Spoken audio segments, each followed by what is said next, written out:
this. If you lived in that house, the federal government would subsidize a mortgage for you.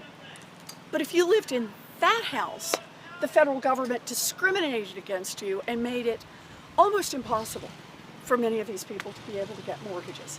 That is a part of our American legacy that we need to address head on. And we can't just pretend it didn't happen, because it continues to have effects today.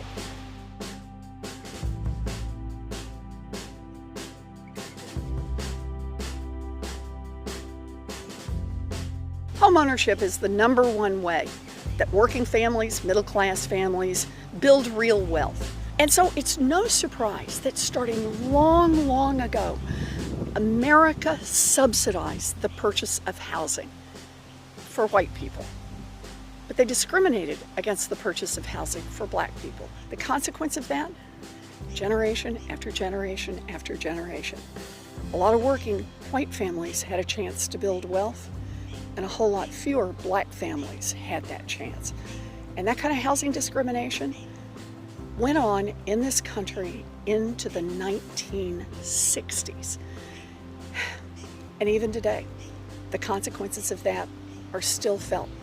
The gap between black home ownership rates and white home ownership rates today are actually higher than they were when housing discrimination was legal in America. So here's my housing plan. We need to make investments as a country in housing to bring down the cost of housing for middle-class families, for working families, for the working poor, for people with disabilities, for homeless folks, for all kinds of people. We need more housing. So I got a plan for about 3.2 million new housing units and about 1.5 million good jobs to build that housing.